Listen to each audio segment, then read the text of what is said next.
Wow, ಬಿಸಿ ಬಿಸಿಯಾಗಿ ತಿಂತಾನೆ ಇದ್ದರೆ ಪ್ಲೇಟೆಲ್ಲ ಖಾಲಿ ಆಗೋವರೆಗೂ ತಿಂತಾನೆ ಇರಬೇಕನ್ಸುತ್ತೆ, ಅಷ್ಟು ಟೇಸ್ಟಿಯಾಗಿದೆ. ತುಂಬ ಎಕ್ಸ್ಪೆನ್ಸಿವ್ ಆಗಿರೋ ಮಶ್ರೂಮ್ ಗೋಬಿನ ಇವತ್ತು ನಾನು ಮನೆಯಲ್ಲೇ ಮಾಡಿ. ವಾವ್, ಟೇಸ್ಟ್ ಅಂತೂ ಸೂಪರ್ ಅಂದರೆ ಸೂಪರ್ ಆಗಿತ್ತು. Hi, welcome back to my YouTube channel. ನಾನು ಸಂಗೀತ ನಟರಾಜ್. ಮಶ್ರೂಮ್ ಇಷ್ಟಪಡೋರಿಗೆ ಈ ಥರ ಗೋಬಿ ಮಂಚೂರಿಯನ್ ಮಾಡಿಕೊಟ್ರೆ, ಮಶ್ರೂಮ್ ಗೋಬಿ ಮಂಚೂರಿಯನ್ ಮಾಡಿಕೊಟ್ರೆ ತುಂಬಾ ಇಷ್ಟಪಟ್ಟು ತಿಂತಾರೆ. ನೋಡಿ, ನಾನಿಲ್ಲಿ ಒಂದು ಪ್ಯಾಕು ಮಶ್ರೂಮ್ ತೊಗೊಂಬಂದಿದ್ದೀನಿ. ಮಾಲಲ್ಲಿ ಸಿಗುತ್ತೆ ಇದು. ಇದನ್ನು ತಂದುಬಿಟ್ಟು ರಿಫ್ರಿಜರೇಟ್ರಲ್ಲಿ ಇಡಬೇಕು. ತುಂಬ ದಿನ ಇಡಬಾರ್ದು, ಇದನ್ನು ತಂದಿದ್ದ ದಿವಸನೇ ಯೂಸ್ ಮಾಡಬೇಕು. ನಾನಿಲ್ಲಿ ಒಂದು ಪ್ಯಾಕ್ ತೊಗೊಂಡಿದ್ದೀನಿ. ತೊಗೊಂಬಿಟ್ಟು ಒಂದು ಪಾತ್ರೆಯಲ್ಲಿ ನೀರು ತೊಗೊಂಬಿಟ್ಟು ಎಲ್ಲ ನೀಟಾಗಿ ಕ್ಲೀನ್ ಮಾಡ್ಕೊಳ್ತೀನಿ. ಒಂದು ಸ್ಪೂನ್ ಉಪ್ಪು ಹಾಕ್ಕೊಂಬಿಟ್ಟು, ಉಪ್ಪು ಹಾಕೋದ್ರಿಂದ ಮಶ್ರೂಮಲ್ಲಿರೋ ಗಲೀಜೆಲ್ಲ ಹೊರಗಡೆ ಬರುತ್ತೆ. ಏನದು ಕಸ ಎಲ್ಲ ಇರುತ್ತಲ್ಲ, ಅದೆಲ್ಲ ಹೊರಗಡೆ ಬರುತ್ತೆ, ಕ್ಲೀನಾಗುತ್ತೆ. ಇವಾಗ ನೋಡಿ, ಮತ್ತೆ ನಾನಿವಾಗ ಬೇರೆ ನೀರು ತೊಗೊಂಬಿಟ್ಟು ಇನ್ನೊಂದು ಪಾತ್ರೆಯಲ್ಲಿ ಹಾಕ್ಕೊಳ್ತಿದ್ದೀನಿ. ಚೆನ್ನಾಗಿ ಬಿಡಿಸ್ಕೋಬೇಕು. ನೋಡಿ, ಈ ರೀತಿಯಾಗಿ ಇಟ್ಕೊಂಡಿದ್ದೀನಿ ನಾನು. ಸಿಪ್ಪೆನೆಲ್ಲ ಚೆನ್ನಾಗಿ ತೆಗೆದ್ಬಿಟ್ಟು ಅದರದ್ದು ಈ ರೀತಿಯಾಗಿ ಬಿಡಿಸಿಟ್ಕೊಂಡು ಈಗ 2 ಹೋಳಾಗಿ ಮಾಡ್ಕೊಳ್ತಿದ್ದೀನಿ ನಾನು. ಒಂದರಲ್ಲಿ 4 ಭಾಗ ಮಾಡ್ಕೊಳ್ತಿದ್ದೀನಿ. ಇದೇ ರೀತಿಯಾಗಿ ಎಲ್ಲನೂ ಮಾಡ್ಕೊಂಡು ತೊಗೋಬೇಕು. ಇದೇನು ತುಂಬ ರೇಟ್ ಇರಲ್ಲ. ಒಂದು ಪ್ಯಾಕ್ ಬಂದುಬಿಟ್ಟು 80 ರೂಪಾಯಿನೇ ಇರುತ್ತೆ ಅಷ್ಟೇ. ಆರಾಮ್ಸೆ ನೀವು ತೊಗೊಂಬಂದು ಮನೆಯಲ್ಲೇ ಮಾಡ್ಕೊಂಡು ತಿನ್ಬೋದು. ನಮ್ಮ ಚಾನಲ್ಗೆ ಯಾರ್ಯಾರು ಸಬ್ಸ್ಕ್ರೈಬ್ ಆಗಿಲ್ಲ, ದಯವಿಟ್ಟು ಪ್ಲೀಸ್ ಸಬ್ಸ್ಕ್ರೈಬ್ ಮಾಡಿ, ಹಾಗೆ ಬೆಲ್ ಬಟನ್ನು ಕ್ಲಿಕ್ ಮಾಡಿ. ಈ ವಿಡಿಯೋ ನಿಮ್ಗೆ ಇಷ್ಟ ಆಗಿದ್ದರೆ ಲೈಕ್ ಮಾಡೋದನ್ನು ಮರಿಬೇಡಿ. ಮಶ್ರೂಮ್ನ ನಾವು ಇಟ್ಟಾಗಿ ಕಳಿಸ್ಕೊಳ್ಳೋಕ್ಕಿಂತ ಮುಂಚೆನೇ ಇಲ್ಲಿ ಎಣ್ಣೆ ಬಿಸಿ ಮಾಡ್ಕೊಳ್ಳೋದಕ್ಕೆ ಇಟ್ಕೊಳ್ತಿದ್ದೀನಿ. ಎಣ್ಣೆ ಬಿಸಿ ಆಗ್ತಿರಲಿ, ಅಷ್ಟರಲ್ಲಿ ನಾವು ಮಶ್ರೂಮ್ನ ಕಲಿಸ್ಕೊಳ್ಳೋಣ. ನೋಡಿ, ಇವಾಗ ಎಲ್ಲನೂ ಹೆಚ್ಕೊಂಡಿರೋ ಮಶ್ರೂಮ್ ಎಲ್ಲನೂ ಒಂದು ಪಾತ್ರೆಗೆ ಹಾಕ್ಕೊಳ್ತಿದ್ದೀನಿ. ನೀಟಾಗಿ ಕ್ಲೀನ್ ಮಾಡ್ಕೊಂಡಿರಬೇಕು. ತುಂಬ ನೀರು ಇರಬಾರ್ದು, ಸ್ವಲ್ಪ ಡ್ರೈ ಇರಬೇಕು. ನೋಡಿ, ಇಲ್ಲಿ ನಾನು ಒಂದು 1/4 ಬೌಲಷ್ಟು ಕಾರ್ನ್ಫ್ಲೋರ್ನ ತಗೊಂಡಿದ್ದೀನಿ.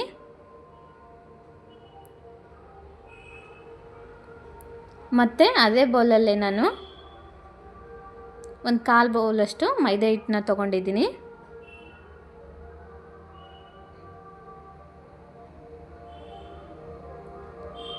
ನೆಕ್ಸ್ಟ್ ಇಲ್ಲಿ ನಾನು ರುಚಿಗೆ ತಕ್ಕಷ್ಟು ಉಪ್ಪು ಹಾಕ್ಕೊಳ್ತಿದ್ದೀನಿ.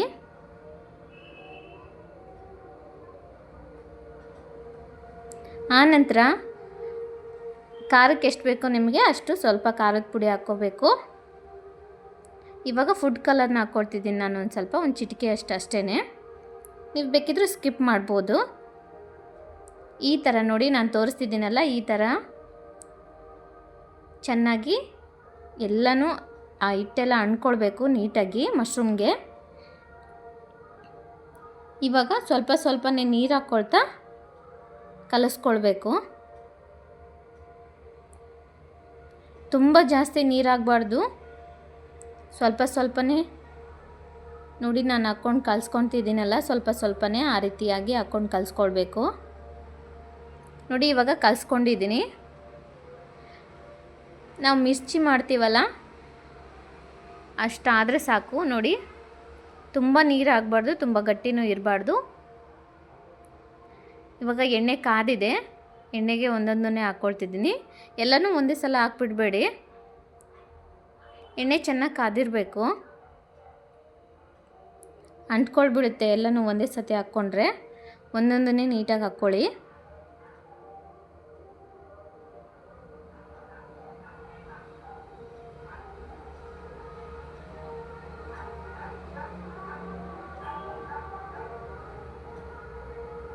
ಒಂದು 3ರಿಂದ 4 ನಿಮಿಷ ನಾರ್ಮಲಾಗಿ ಹೇಗೆ ಬಜ್ಜಿ ಬೋಂಡನ ಫ್ರೈ ಮಾಡ್ಕೊಳ್ತೀವಿ ಅದೇ ರೀತಿಯಾಗಿ ಇದನ್ನು ಫ್ರೈ ಮಾಡ್ಕೊಳ್ಬೇಕು. ಕಲರ್ ಚೇಂಜ್ ಆಗಬೇಕಿದು, ಅಲ್ಲಿವರೆಗೂ ಫ್ರೈ ಮಾಡ್ಕೊಳ್ಬೇಕಾಗುತ್ತೆ. ಆಲ್ಮೋಸ್ಟ್ ನಾನು ರೋಡ್ ಸೈಡಲ್ಲಿ ಸಿಗೋವಂಥ ಎಲ್ಲ ಫುಡ್ನು ರೆಸಿಪಿನೂ ವಿಡಿಯೋ ಮಾಡಿ ಹಾಕಿದ್ದೀನಿ.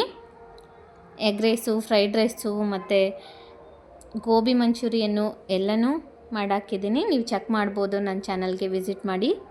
ಬ್ಯಾಚುಲರ್ ಎಲ್ಲ ತುಂಬ ಈಸಿಯಾಗಿ ಮಾಡ್ಕೋಬೋದು. ನೋಡಿ ಇವಾಗ ಫ್ರೈ ಆಗ್ತಿದೆ.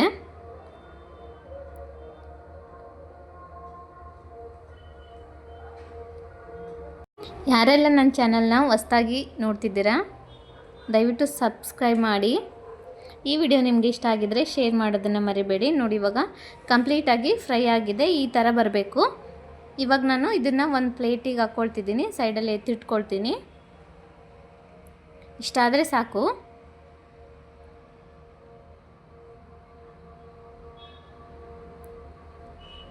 ಒಳಗಡೆ ಮಶ್ರೂಮ್ ಚೆನ್ನಾಗಿ ಬೆಂದಿರಬೇಕು. ತುಂಬ ಹೈ ಫ್ಲೇಮಲ್ಲಿ ಇಟ್ಕೊಳ್ಳೋಕೆ ಹೋಗಬೇಡಿ, ಮೀಡಿಯಮ್ ಫ್ಲೇಮಲ್ಲೇ ಇರಲಿ.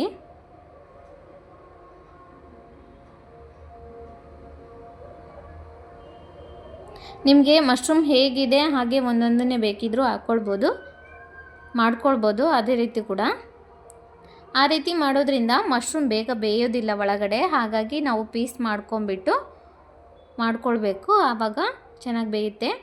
ಈಗ ನೋಡಿ ನೆಕ್ಸ್ಟು ಕೂಡ ನಾನು ಇನ್ನೊಂದು ಸ್ವಲ್ಪ ಉಳಿತಲ್ಲ ಅದನ್ನು ಕೂಡ ಹಾಕ್ಕೊಂಡು ಫ್ರೈ ಮಾಡಿಕೊಂಡು ಸೈಡಲ್ಲಿ ಎತ್ತಿಟ್ಕೊಂಡಿದ್ದೀನಿ. ಇವಾಗ ಗ್ರೇವಿ ಮಾಡ್ಕೊಳ್ಳೋದಕ್ಕೆ ನಾನಿಲ್ಲಿ ಒಂದು ಈರುಳ್ಳಿನ ತೊಗೊಂಡಿದ್ದೀನಿ.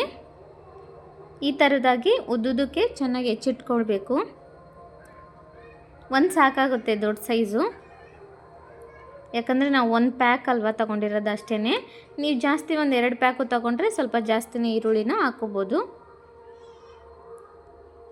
ಇವಾಗ ಈರುಳ್ಳಿನೂ ಹೆಚ್ಚಿಟ್ಕೊಂಡಿದ್ದೀನಿ. ಇವಾಗ ಕ್ಯಾಪ್ಸಿಕಮ್ ತೊಗೊಂಡಿದ್ದೀನಿ. ಕ್ಯಾಪ್ಸಿಕಮ್ಮಲ್ಲಿ ಏನು ಒಳಗಡೆ ಬೀಜ ಇರುತ್ತಲ್ಲ ಚೆನ್ನಾಗೆಲ್ಲ ತೆಗೆದ್ಬಿಟ್ಟು ಕ್ಲೀನ್ ಮಾಡ್ಕೊಂಬಿಟ್ಟು ಇವಾಗ ನಾನು ತೋರಿಸ್ತಿದ್ದೀನಲ್ಲ ಅದೇ ರೀತಿಯಾಗಿ ಕಟ್ ಮಾಡ್ಕೊಳ್ಬೇಕು. ನಿಮಗೆ ಉದ್ದುದಕ್ಕೆ ಬೇಕಂದರೆ ಉದ್ದುದಕ್ಕೆ ಹೆಚ್ಕೋಬೋದು. ನಾನಿಲ್ಲಿ ಚಿಕ್ಕ ಚಿಕ್ಕದಾಗಿ ಹೆಚ್ಕೊಳ್ತಿದ್ದೀನಿ. ಇವಾಗ ಅದನ್ನು ಹೆಚ್ಚಿಟ್ಕೊಂಡು ಸೈಡಲ್ಲಿ ಎತ್ತಿಟ್ಕೊಂಡಿದ್ದೀನಿ. ಇವಾಗ ನಾನಿಲ್ಲಿ ಸ್ವಲ್ಪ ಕಾರ್ನ್ಫ್ಲವರ್ನ ಹಾಕ್ಕೊಳ್ತಿದ್ದೀನಿ ಒಂದು ಬೌಲ್ಗೆ. ಒಂದು 2 ಟೇಬಲ್ ಸ್ಪೂನಷ್ಟು ಕಾರ್ನ್ಫ್ಲವರ್ನ ಹಾಕ್ಕೊಂಡಿದ್ದೀನಿ. ಅದಕ್ಕಿವಾಗ ಸ್ವಲ್ಪನೇ ನೀರು ಹಾಕ್ಕೊಂಡಿದ್ದೀನಿ. ನೀರು ಹಾಕ್ಕೊಂಡು ಚೆನ್ನಾಗಿ ಕಲಸಿಟ್ಕೋಬೇಕು. ಇದನ್ನು ಗ್ರೇವಿ ಮಾಡೋದಕ್ಕೆ ನಮಗೆ ಬೇಕಿದ್ದು, ಹಾಗಾಗಿ ಯಾವುದೇ ಗಂಟುಗಳು ಇಲ್ದಿರ ನೀಟಾಗಿ ಕಲಸಿ ಸೈಡಲ್ಲಿ ಇಟ್ಕೊಂಡಿದ್ದೀನಿ. ಇವಾಗ ಅದಕ್ಕೇ ನಾನಿಲ್ಲಿ ಟೊಮೆಟೊ ಕೆಚಪ್ನ ತೊಗೊಂಡಿದ್ದೀನಿ. ಇನ್ನೊಂದು ಬೌಲಲ್ಲಿ ಒಂದು 3-4 ಟೇಬಲ್ ಸ್ಪೂನಷ್ಟು ಹಾಕ್ಕೊಂಬಿಟ್ಟು ಟೊಮೆಟೊ ಕೆಚಪ್ನ ಹಾಕ್ಕೊಂಬಿಟ್ಟು ಮತ್ತು ಇಲ್ಲಿ ಸಾಸ್ನ ತೊಗೊಂಡಿದ್ದೀನಿ ನಾನು. ಇದನ್ನು ಕೂಡ ಒಂದು 1 ಟೇಬಲ್ ಸ್ಪೂನಷ್ಟು ಹಾಕ್ಕೊಂಡ್ರೆ ಸಾಕಾಗುತ್ತೆ. ಅದಕ್ಕೇ ಸ್ವಲ್ಪ ನೀರು ಹಾಕ್ಕೊಂಬಿಟ್ಟು ಚೆನ್ನಾಗಿ ಮಿಕ್ಸ್ ಮಾಡಿಕೊಂಡು ಸೈಡಲ್ಲಿ ಎತ್ತಿಟ್ಕೊಳ್ತೀನಿ. ಚೆನ್ನಾಗಿ ಚೆನ್ನಾಗಿ ಮಿಕ್ಸ್ ಆಗಬೇಕು. ನೋಡಿ ಈ ರೀತಿ ಆದರೆ ಸಾಕು, ತುಂಬ ನೀರು ಹಾಕೋಕೆ ಹೋಗಬೇಡಿ. ಇವಾಗ ನಾನು ಸ್ಟವ್ನ ಹಚ್ಕೊಂಬಿಟ್ಟು ಒಂದು ಪಾತ್ರೆನ ಇಟ್ಕೊಳ್ತೀನಿ. ಇಟ್ಕೊಂಡು ನಾನಿಲ್ಲಿ ಒಂದು 2 ಟೇಬಲ್ ಸ್ಪೂನಷ್ಟು ಎಣ್ಣೆನ ಹಾಕ್ಕೊಳ್ತೀನಿ. ಹಾಕ್ಕೊಂಬಿಟ್ಟು ಈರುಳ್ಳಿನ ಏನು ಹೆಚ್ಚಿಟ್ಕೊಂಡಿದ್ನಲ್ಲ ಅದನ್ನು ಹಾಕ್ಕೊಳ್ತೀನಿ. ನೀವು ಬೇಕಿದ್ದರೆ ಬೆಳ್ಳುಳ್ಳಿನೂ ಕೂಡ ಚಿಕ್ಕದಾಗಿ ಹೆಚ್ಚಿ ಹಾಕ್ಕೋಬೋದು. ನಾನಿಲ್ಲಿ ಬೆಳ್ಳುಳ್ಳಿ ಯೂಸ್ ಮಾಡ್ತಿಲ್ಲ. ಈರುಳ್ಳಿನ ಹಾಕ್ಕೊಂಡು ಚೆನ್ನಾಗಿ ಈರುಳ್ಳಿ ಫ್ರೈ ಆಗಬೇಕು, ಕಲರ್ ಚೇಂಜ್ ಆಗಬೇಕು, ಅಲ್ಲಿವರೆಗೂ ಸ್ವಲ್ಪ ಫ್ರೈ ಮಾಡ್ಕೊಳ್ಳಿ. ತುಂಬ ಕ್ವಿಕ್ಕಾಗಿ ಆಗೋಗುತ್ತೆ, ಜಾಸ್ತಿ ಏನು ಟೈಮ್ ಹಿಡಿಯಲ್ಲ, ಬೇಗನೆ ಮಾಡ್ಕೋಬೋದು ನೀವು ಇದನ್ನು. ನೋಡಿ ಇವಾಗ ಕ್ಯಾಪ್ಸಿಕಮ್ಮು ಕೂಡ ನಾನು ಏನು ಚಿಕ್ಕದಾಗಿ ಹೆಚ್ಚಿಟ್ಕೊಂಡಿದ್ದೆ ಅದನ್ನು ಕೂಡ ಹಾಕ್ಕೊಳ್ತಿದ್ದೀನಿ. ಹಾಕ್ಕೊಂಡು ಒಂದು ಮಿಕ್ಸ್ ಕೊಟ್ಟುಬಿಟ್ಟು ಆಮೇಲೆ ನೋಡಿ ಇವಾಗ ಚೆನ್ನಾಗಿ ಫ್ರೈ ಆಗಿದೆ. ಸ್ವಲ್ಪ ಕ್ಯಾಪ್ಸಿಕಮ್ ಬೇಯಬೇಕು. ಇವಾಗ ಶುಂಠಿ ಬೆಳ್ಳುಳ್ಳಿ ಪೇಸ್ಟ್ ಹಾಕ್ಕೊಳ್ತಿದ್ದೀನಿ ನಾನು 1 ಟೇಬಲ್ ಸ್ಪೂನಷ್ಟು. ಹಾಕ್ಕೊಂಡು ಒಂದು ಸಲ ಅದು ಹಸಿ ವಾಸನೆ ಹೋಗೋವರೆಗೂ ಸ್ವಲ್ಪ ಫ್ರೈ ಮಾಡ್ಕೊಳ್ಬೇಕು. ಆಮೇಲೆ ಇಲ್ಲಿ ಗ್ರೀನ್ ಸಾಸ್ ಅಂತ ಬರುತ್ತೆ, ಅದನ್ನು ಕೂಡ ಹಾಕ್ಕೊಳ್ತಿದ್ದೀನಿ ನಾನಿಲ್ಲಿ 2 ಟೇಬಲ್ ಸ್ಪೂನಷ್ಟು ಹಾಕ್ಕೊಳ್ತಿದ್ದೀನಿ. ಗ್ರೀನ್ ಚಿಲ್ಲಿ ಸಾಸ್ ಅಂತ ಬರುತ್ತೆ, ಅದನ್ನು ಹಾಕ್ಕೊಳ್ಬೇಕು. ಇವಾಗ ನೆಕ್ಸ್ಟ್ ನಾನು ಇಲ್ಲಿ ಸಾಸು ಮತ್ತು ಟೊಮೊಟೊ ಕೆಚಪ್ನ ಏನು ನೀರು ಹಾಕ್ಕೊಂಬಿಟ್ಟು ಕಲಸಿಟ್ಕೊಂಡಿದ್ನಲ್ಲ ಅದನ್ನು ಕೂಡ ಹಾಕ್ಕೊಳ್ತಿದ್ದೀನಿ. ತುಂಬ ಹೈ ಫ್ಲೇಮಲ್ಲಿ ಇಟ್ಕೋಬೇಡಿ, ಲೋ ಫ್ಲೇಮಲ್ಲಿ ಇದನ್ನ ಫ್ರೈ ಮಾಡ್ಕೊಳ್ಬೇಕಾಗತ್ತೆ. ಗ್ರೇವಿ ಮಾಡ್ಕೊಳ್ಬೇಕು, ಇಲ್ಲಾಂದರೆ ಬೇಗನೆ ಗಟ್ಟಿಯಾಗಿ ಹೋಗ್ಬಿಡುತ್ತೆ. ಇವಾಗ ನಾನು ಕಾರ್ನ್ಫ್ಲೋರ್ನ ಏನು ನೀರು ಹಾಕ್ಕೊಂಬಿಟ್ಟು ಕಲಸಿಟ್ಕೊಂಡಿದ್ನಲ್ಲ ಅದನ್ನು ಕೂಡ ಹಾಕ್ಕೊಳ್ತಿದ್ದೀನಿ. ಹಾಗೆ ರುಚಿಗೆ ತಕ್ಕಷ್ಟು ಉಪ್ಪು ಹಾಕ್ಕೊಳ್ತಿದ್ದೀನಿ. ನೋಡಿ ಬೇಗ ಗಟ್ಟಿ ಆಗಿಬಿಡುತ್ತೆ. ಲೋ ಫ್ಲೇಮಲ್ಲೇ ನೀವು ಇದನ್ನ ಮಾಡ್ಕೊಳ್ಬೇಕು, ನೆನಪಿರಲಿ. ಇವಾಗ ನೋಡಿ ನಾನೆಲ್ಲ ಮಶ್ರೂಮ್ನೂ ಕೂಡ ಫ್ರೈ ಮಾಡಿ ಇಟ್ಕೊಂಡಿದ್ನಲ್ಲ ಅದನ್ನೆಲ್ಲನೂ ಹಾಕ್ಕೊಳ್ತಿದ್ದೀನಿ ಇವಾಗ ಫ್ರೈಗೆ. ಹಾಕ್ಕೊಂಬಿಟ್ಟು ಚೆನ್ನಾಗಿ ಮಿಕ್ಸ್ ಕೊಡಬೇಕು. ಚೆನ್ನಾಗೆಲ್ಲ ಮಿಕ್ಸ್ ಮಾಡ್ಕೋಬೇಕು. ತುಂಬ ಸಿಂಪಲ್ ಅಲ್ವಾ, ಬೇಗನೆ ಮಾಡ್ಕೋಬೋದು. ಯಾರಿಗೆಲ್ಲ ಗೋಬಿ ಮಂಚೂರಿಯನ್ ಅಂದರೆ ಇಷ್ಟ, ಅದರಲ್ಲೂ ಮಶ್ರೂಮ್ ಗೋಬಿ ಅಂದರೆ ಯಾರಿಗೆಲ್ಲ ಇಷ್ಟ ಅವರು ಡೆಫಿನೆಟಾಗಿ ಇದನ್ನ ಮಾಡ್ಕೊಂಡು ಈ ರೆಸಿಪಿನ ಟ್ರೈ ಮಾಡಿ. ಇವಾಗ ನಾನು ನೋಡಿ ಆಗಿದೆ. ಈಗ ಸರ್ವಿಂಗ್ ಬೌಲ್ಗೆ ಹಾಕ್ಕೊಳ್ತಿದ್ದೀನಿ. ತುಂಬ ಅಂದರೆ ತುಂಬ ಸಖತ್ತಾಗಿದೆ, ತುಂಬ ಟೇಸ್ಟಿಯಾಗಿದೆ.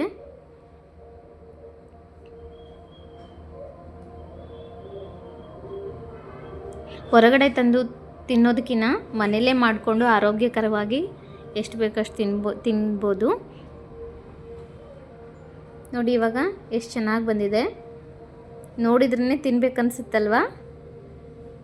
ಇವಾಗ ನಾನು ಟೇಸ್ಟ್ ಮಾಡ್ತಿದ್ದೀನಿ ಹೇಗಿದೆ ಅಂತ. ಹಾಗೆ ಟೊಮೊಟೊ ಕೆಚಪ್ನು ಕೂಡ ಇಟ್ಕೊಂಡಿದ್ದೀನಿ. ಟ್ರೈ ಮಾಡ್ತೀನಿ, ಸೂಪರಾಗಿದೆ. ಈ ವಿಡಿಯೋ ನಿಮ್ಗೆ ಇಷ್ಟ ಆಗಿದ್ದರೆ